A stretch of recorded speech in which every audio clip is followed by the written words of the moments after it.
Just working out the little bit for the little false bit where the barrel's going to go. I'm just going to mix up some of that epoxy resin to set in the little false piece I made up for the ejection port.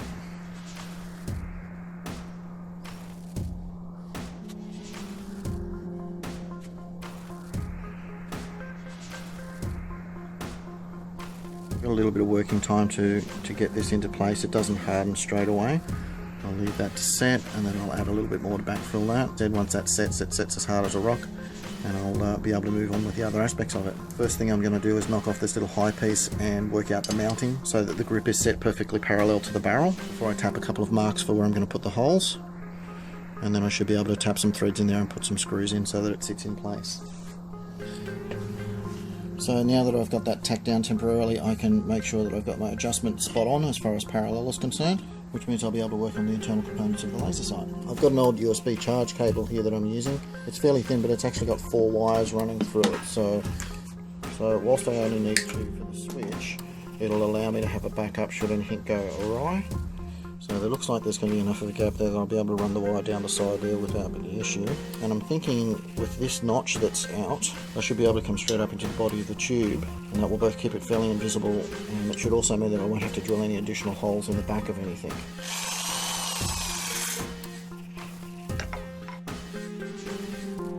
So before I can go any further with working out the wiring, I have to get the end cap sorted out, so that needs a bit of a tidy up.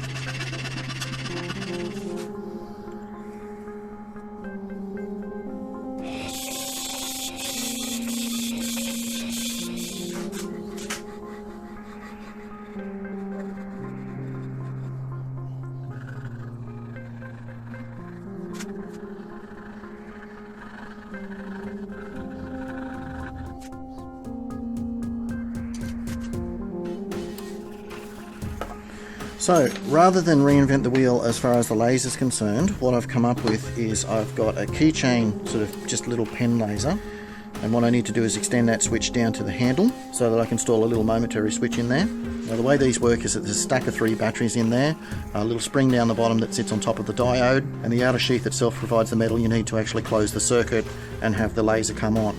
So I've taken off that little bit at the back, put in a rubber grommet with a central wire, and that wire in this instance completes the circuit. So if I hold that switch on constantly, that's not going to operate unless I touch that piece of brass wire to the body of the laser, and you can see there the laser dot coming on. So what I've come up with for the assembly is a piece of aluminium tube which is big enough to hold that and hold that switch on in a constant position. Then I've got a piece of plastic conduit that's gone over the top of that, and then I've just sanded that down so that that's going to be the appropriate size to actually fit inside that tube. So from there we've got that capping piece which will go on there. That'll be a permanent piece. The laser pen will actually sit inside there like that sort of idea, and then the whole assembly will fit inside the tube and down to where the switch needs to be for the handle. So that's pretty much the assembly made up. The only thing that I've done differently now is I've ground off the top of the laser pointer because it was a little bit too domed. Just center it up to where we need it to be, and that is the laser assembly. So a lot smaller than what they had to do with the original. So from there I just need to work out a couple of wires that'll run off the back of it, and it should be pretty straightforward from there. So if I've got everything right here, I should be able to just touch that red wire to that outer wire, and we get a laser dot, which we do. So now I can put a switch in place for that, and we should be golden. So the next trick now is going to be getting that little switch to fit down inside that hole. So this hole here, I don't want it to be any larger than the original magazine release button, but the one on top there can be a good deal larger. Because this is square, it's close to the right size, but I'll need to enlarge that in such a way that it'll fit down there, and I need to have enough room on it so that it'll be insulated so that the metal itself doesn't activate the switch. So that's going to be the idea of that little micro switch for us to go down there. Needs to seat in there just a little bit deeper than that, but that's getting pretty close. So I've got a little bit of Perspex tube left over from a previous job. I've just cut a little housing end into it and just heated it up a bit so that it forms the shape of that micro switch so that that can hold that micro switch in place. That'll do a few things for me. It'll hold it in place so it doesn't spin around inside the hole, and it'll insulate it against it earthing out against the metal. Just a quick test to make sure that that's going to be operational, and it's obviously not earthing out on anything, so there we go. So we're getting pretty close to final details now. I've got the band to put around the top of the laser sight.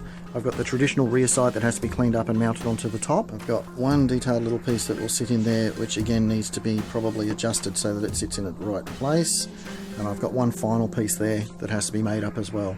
So it's really, now that I've got the laser elements working internally, I need to break it down and start thinking about final cleanup. So I've probably got one more video to do on the additional little pieces that are missing and the final cleanup process, and then the video after that will be the final cleanup and reveal video. So it's looking like this one's going to be a 12-part series. So if you've been enjoying these videos, don't forget to click on that like button and subscribe to keep up to date with all the upcoming videos.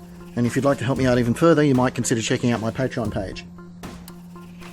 But anyway guys, that's the update for this time round. This one's getting close to the finish now, so keep watching, and I'll talk to you next time.